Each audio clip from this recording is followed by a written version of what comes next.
Welcome to the Along the Gravel Road podcast. I'm your host, Chelsea Barona. Today's guest is Tara Dixon, and I'm really excited to talk to her today. Tara is the founder of Heal Your Life Counseling and the co-founder of Redstick C.A.R.E.S nonprofit, where mental health access and equality of mental health services is really their priority.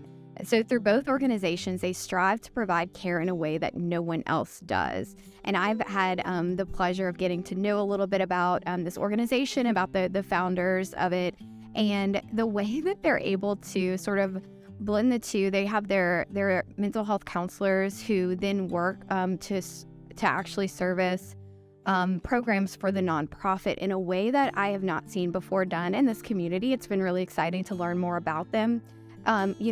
People come to them with direct needs, and they're able to just turn around and create a program that really serves these large populations of different needs and different people. And it's been really special to sort of get to witness this new organization sort of come to life and learn more about, again, the people that work there. So I'm really excited to talk to Tara today. Are you looking to start your own podcast or elevate your current one? Look no further than Ray Media Group. Their team specializes in portable podcasting, which we're using today, making it easy for you to record and share your content on the go. The 3-camera setup will elevate your videos to the next level. They always say they're in the business of building relationships, and I know that's been the case for us here at Along the Gravel Road. They also offer services for weddings, short-form content creation, business promotionals, and YouTube channels. They kind of do it all, y'all.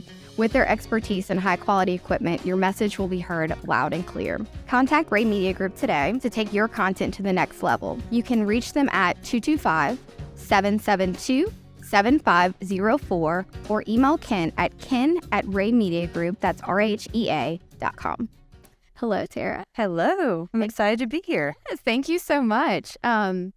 So just to get us started, give us a little bit of a brief introduction about yourself, about what you do and what you really want to share with us today. Okay. So I'm Tara Dixon. I do own Heal Your Life Counseling, and it is your typical counseling agency. We service primarily the Medicaid population. When I graduated, you have to go through a period of about 3,000 hours where you're not allowed to practice independently. So you're kind of at the mercy of, treatment centers, hospitals, agencies, typically. And I saw through my experiences there that clients would leave and not have access to private practice care, maintenance care, just to continue their journey on becoming their better selves. And I was appalled, to be frank. And so it was definitely my goal that when I finished my hours, I wanted to open a practice that was meant for that population. And not only was it going to be access to care, but it was going to be quality care. And so we not only, provide counselors for our clients, but our counselors go through a lot of rigorous training. They're held to very high standards. And I just believe that if you rely on Medicaid, then you should be able to get the same service that the person who uses Blue Cross Blue Shield does. Same quality, same service, same access. So that's where Heal Your Life came from, and honestly, just kind of blew up more than I expected it to ever to be. But in Heal Your Life, we started to notice, okay, so here we are, we're doing our thing, but many of our clients, their basic needs aren't being met. And so how can I genuinely sit down with you and talk to you about your trauma, get into that dirty work of mental health when the basic needs aren't there? And my sister-in-law / best friend, Janine, and her service for advocacy for special needs families was noticing the same thing. So that's when the conversation of Redstick C.A.R.E.S came along.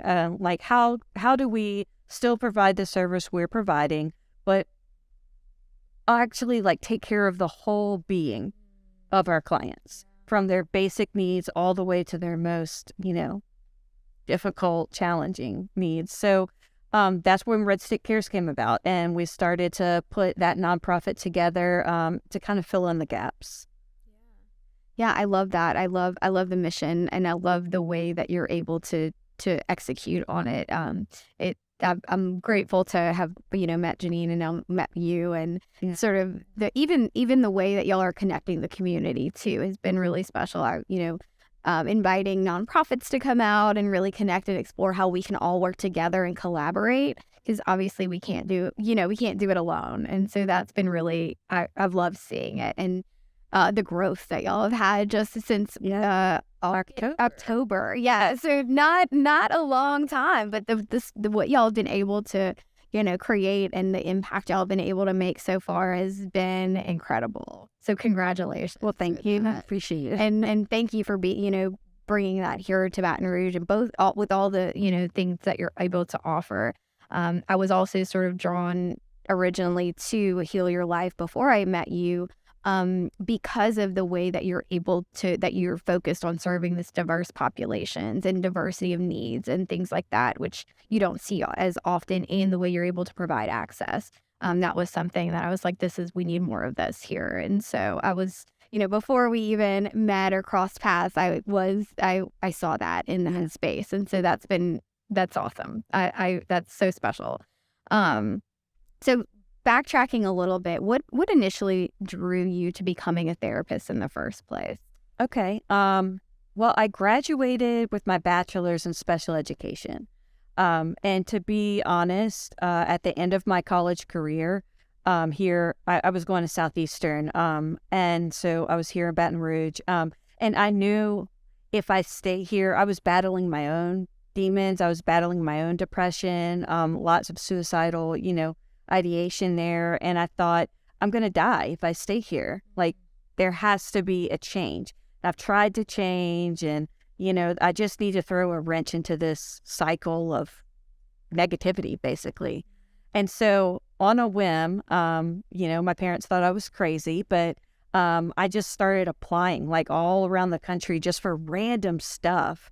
And I got a job for a camp for behaviorally challenged teens in Maine, northern Maine. And it was one of those like outdoor wilderness camps. And if you know me, like that's not me. I want my bed and my AC, and in terms of Maine, my heater. Yeah. But I was like, I'm just going to go for it. Packed my car, left like the day after graduation, packed my car, was going to drive up there. Well, on the way up there, I get a second offer from this facility for children with terminal illnesses in North Carolina. And I was like, okay, well, that has a bed and air conditioning, so maybe that's better suited for me. And so I decided to take that. So just, no detour. I was already on the way there, and drove to North Carolina with what was in my car, and started my job there. And I was an angry, broken young adult. And truly through that process of working there, the name of the facility is Victory Junction, truly healed me. I started leading support groups for the siblings and the parents of children who are passing on. And through their journey, I started to kind of go through my own, and started to realize maybe how selfish and egocentric I had been in my own life back in Baton Rouge. And eventually wrapped up my journey there and decided, let's go back home. Like, I owe, my family and my friends there the better part of me.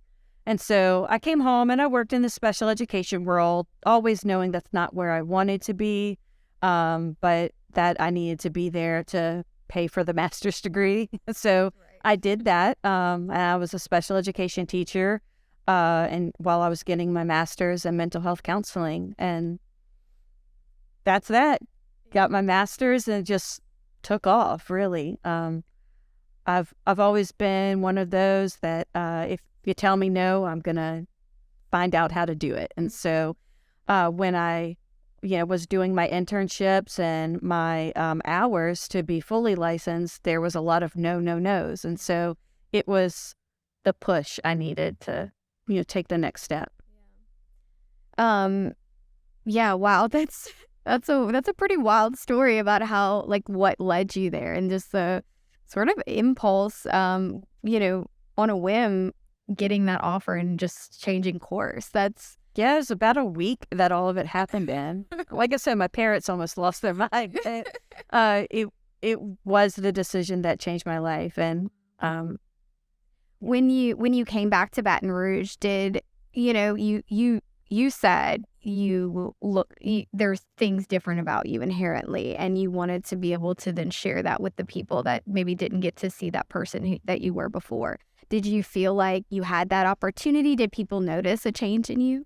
oh, I think people notice a great change, a big change. I left a very angry person, so my way of dealing with things was not productive at all. And so when I came back, not to say that there weren't, ugly moments, but I definitely came back more grounded. Um, and I do think people notice, and my relationships changed, so my relationships with my family and such, all changed for the better. And I credit that to myself, but I also credit that to them for accepting me and my new boundaries and my new way of being assertive, which was no longer angry, but a healthy assertive, and kind of working with me on changing into some patterns that I thought were better for me. Yeah. Yeah, that's great. And you said while you were working at first at this, in this place that you were working originally, that's where you started finding your own healing journey in as you were helping others through that process. I think, for me, when I started grad school for mental health counseling, I remember them saying there's going to be things that come up for you through this process that you may need to, that you might have to process along the way or face, or, they even suggested getting a therapist during that time. And that did happen. I was learning more, just as much about myself as I was about sort of the field, and as I was doing the work with other people. Did you feel like that continued in your journey through grad school? Oh, yeah. Oh, yeah. I don't think I've ever been without a therapist. And Okay. that includes, today. Yeah.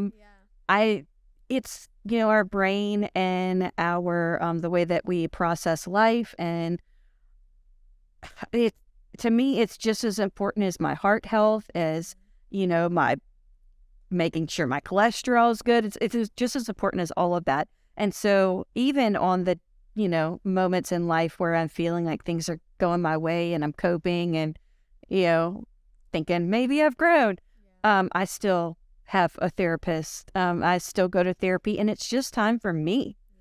Even if I have nothing truly, deep to talk about, it's just a time for me to reset and to walk out and say, I've been doing a lot for others, and that hour I did for me. And that is healthy and it's good. And we push all of our counselors who work for us to do the same.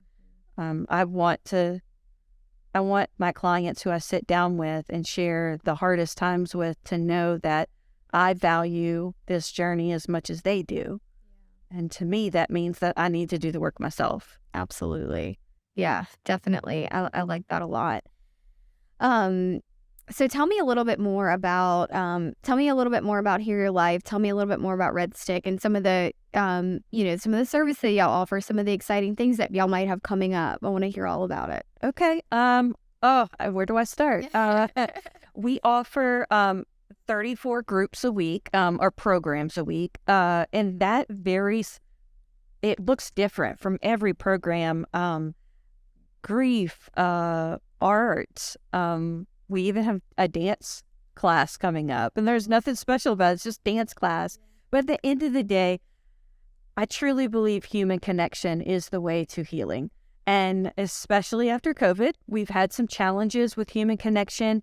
And our adult sessions, therapy sessions, it always comes up. Like, how do I make friends? And I hear you. If they don't work with me or they don't live at my home, when do I see these people?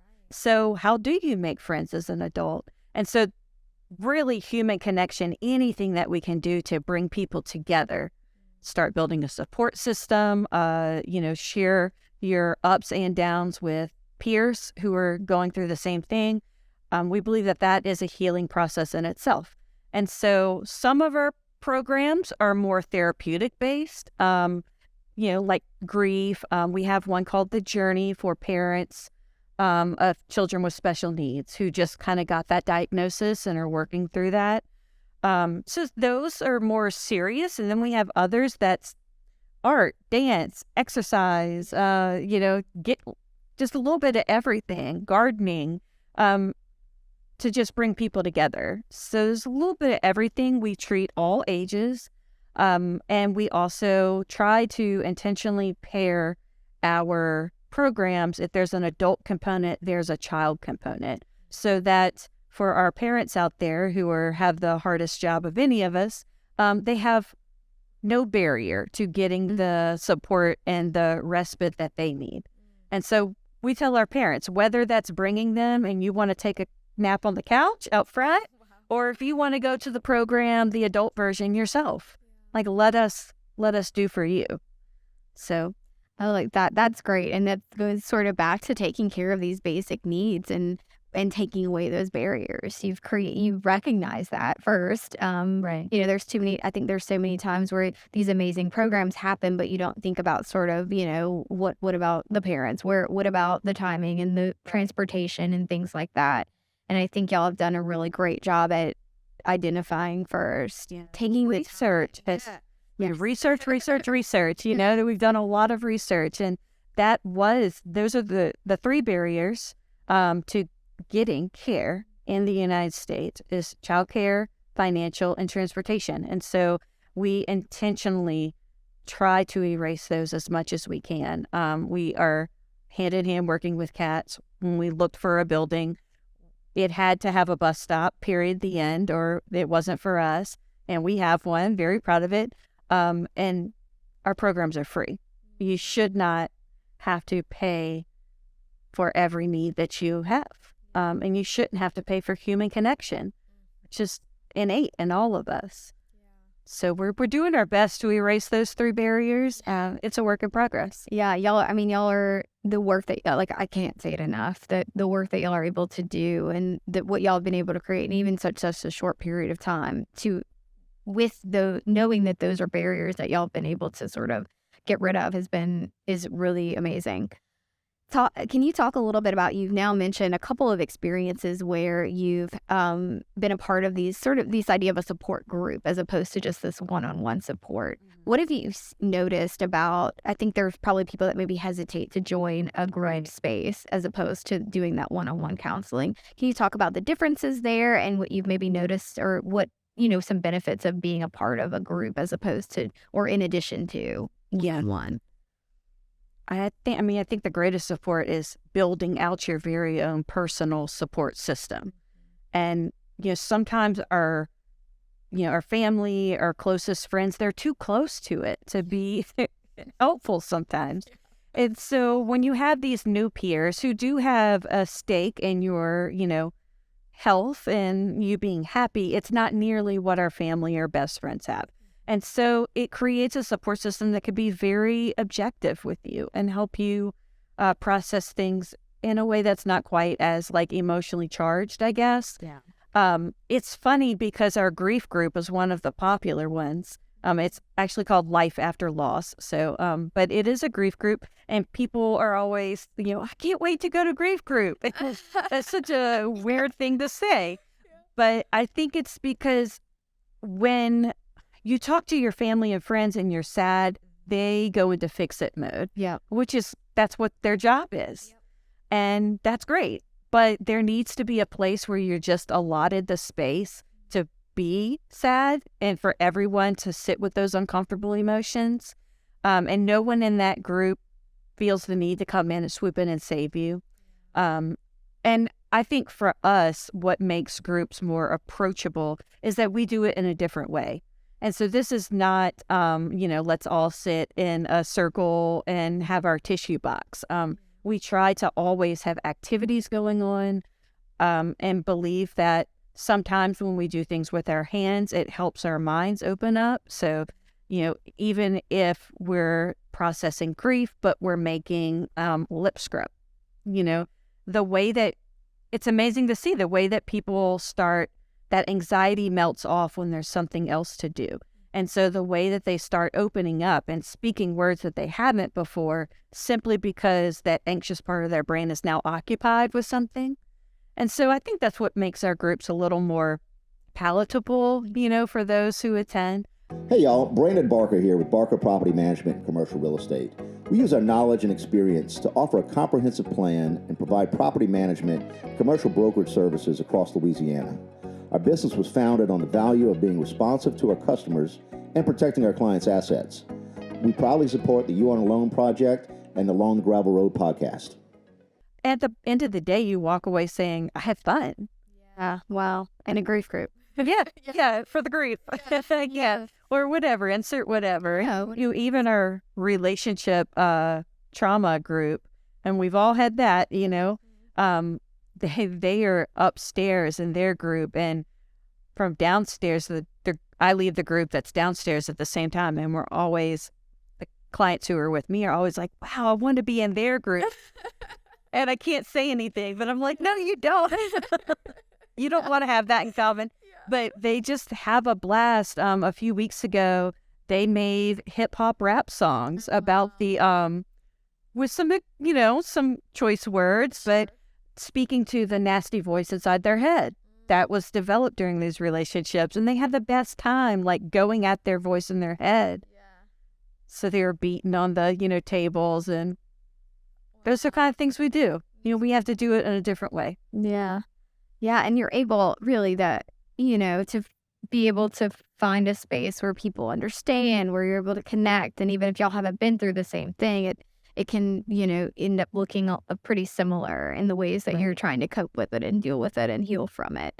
So yeah, I've been lucky enough to be able to experience some group support in different ways. And it's been a really sort of cool experience. It's something that I wasn't immediately drawn to even as I was going through my classes and everything. At first, it's like, I don't know if this is for me, group therapy. And then we actually had a unique experience where our group class, we actually had to do therapy with each other. And so we were in not a grief group. We were in a support group together.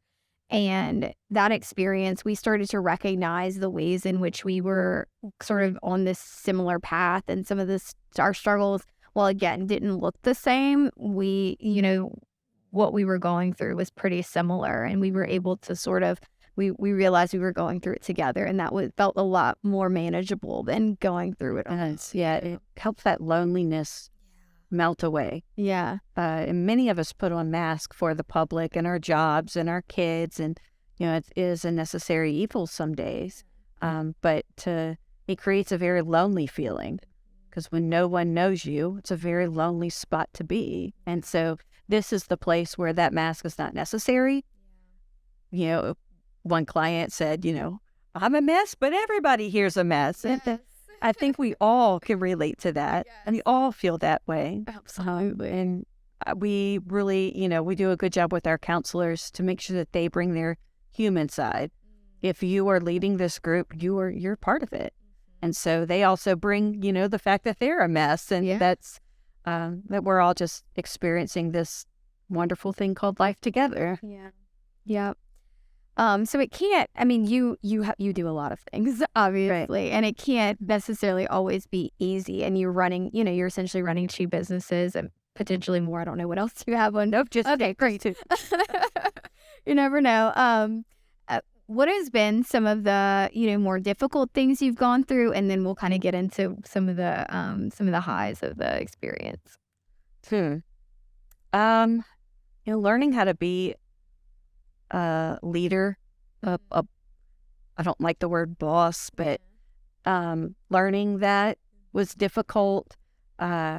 Typically mental health, professionals are pretty humble and don't really, go for the conflict. And that was me. But so that's definitely been a learning experience. As far as Redstick, the nonprofit, I don't think we knew what we were getting into. It's just it's a different world, the nonprofit world. Of course, funding is always stressful, knowing that, you're relying on the next grant or the next donation, or we need to make X amount at the next event.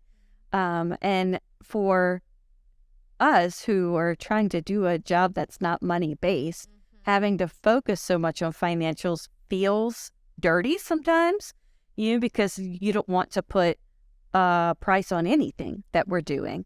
But unfortunately, at the end of the day, the electricity has to stay on. So that's been, I think, the hardest part, and just being able to grasp the letting go, like just have faith and let go.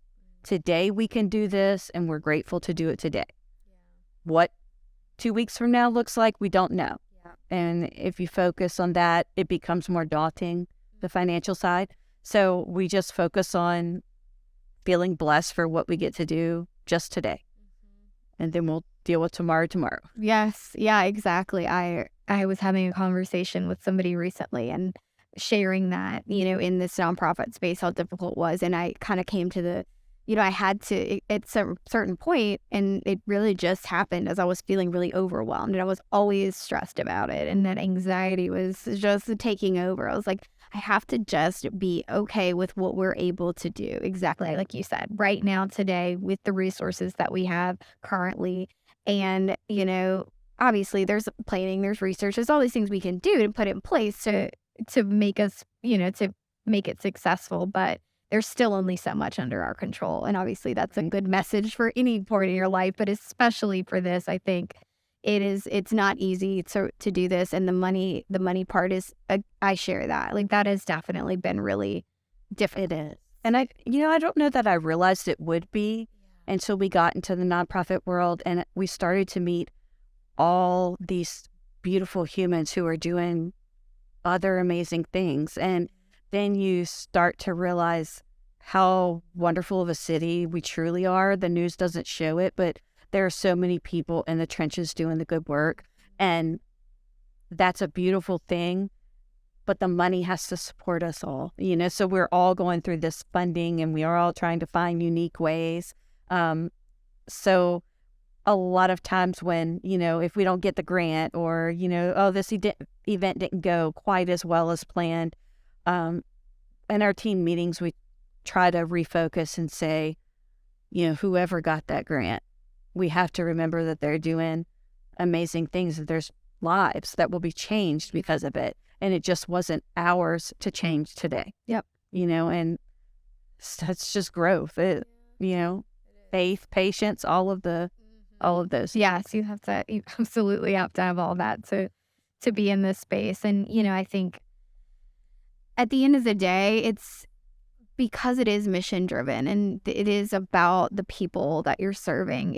It's going to work out, and that's right. And it does. It really does. And it's incredible. Yes. The pieces fall where they should, and you're like, oh, wow, okay. And then you kind of beat yourself up. Like, what was I doing worrying all those nights? Yes. How many hours of sleep did I lose over this when I should have just took a deep breath and said, we're good. Yeah. We have another day. And then you do it all over again. But it works out. A hard lesson to learn. Yes. So tell us a little bit about what has been some of the things you're most proud of, the most exciting things, the stories that you or, the journeys you've been able to witness. Is there anything really that stands out? I think it all is very. Yeah. I mean, it's so hard to pick. We have so many different areas, coming into the building and finding human connection and accepting, some support along their journey. I want to say my favorite today is our C.A.R.E.S team. And it is a team of young adults who are done with their high school career, but are not yet ready for the workforce or more schooling. And so all of our young adults do have a special need. And so they come to us for basically, we thought, employment skills. And that's what it started as is, okay, we're going to teach employment skills so that they can grow and move on. And as we started listening to them, they just desperately want to be like their peers, and we want to go out. I want to live by myself. I need to get out of this house with my parents. And as we started to really listen to their voice, it's become not only an employment skills program, but it has become a program for life. And so they get everything from personal counseling to life coaching, employment skills, life skills, social skills. They get it all. And it has been incredible. On Friday, we also offer support to their parents because it's a journey for them too. So on Friday, all the parents came, for us to kind of chat about what's going on, what's coming up, and just to hear that like they see the difference as well, and their confidence and their sense of belonging was really moving. So I would say I'm still riding that high from that meeting. If you asked me tomorrow, I'd probably give you a different answer. It all depends on what I experienced that day. Of course. Yeah, no. And that's a great program. And the way, again, sort of the way, I think you can sort of get sometimes stuck in, creating a program and feeling like it needs to be a certain way and structure and things like that to help it. Obviously, there's benefit to having a structure. But the way that y'all are able to adjust and adapt to really focus on the needs of the people who are actually being served and that you listen, that's something else that really stood out to me about sort of the programs that you all create is you listen first. You listen and you're not creating based on, just what you think a need might be. And, there might be some of that to start out with, and then use your expertise and your experience to build on these things. But a lot of it comes from just hearing what, the people that you're working with or people in the community, or, whatever that is, to say, this is what I'm going through. And then saying, okay, we can help, and that's something you don't see that often. What has that experience been like, that sort of conversation that y'all are having with the community? I mean, it's definitely been intentional. It was something that we wanted to be intentional. We believe that everyone deserves the life that they're looking for. And that is not the same as what I'm looking for or what I might envision for that person. It's especially true when it comes to parents. You raise your children, you see things one way, you can't help but envision who they're going to be and what they're going to do. But at the end of the day, we're all individuals and we all deserve the life that is meant for our dreams, and so we wanted to be intentional in the beginning about being flexible, changing what needs to be changed. And we use the word organic. And that word is used in all of our meetings, organic growth.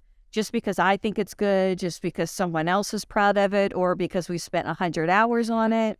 If it's not happening, then it's not meant to be. And so we believe that things will come to us organically. And I mean, it's kind of like our relationship with you. Like you show up at the right place, the right time, and then great things happen. And so that's what it is for our community as well. We have great ideas. Honestly, we've put some, what I believe are beautiful ideas out there. And our community, that's just not what they need right now. So, okay, trash that. Let's move on to something else. Yeah. Wow. Yeah. That's, I love it. I love it so much. That's fantastic. And it really comes through in, I think the way people experience the space in the programs that y'all have, it all connects, obviously, and you're able to really see that intention come through in the work that y'all are doing. So what would you say to somebody who is really struggling, maybe doesn't have a support system or is dealing with some stuff? What would you say, what are some ways that they can reach out for help? I would definitely say to anyone, you deserve what you envision for yourself, and you deserve to feel worthy and loved and all of it. And there's a way there.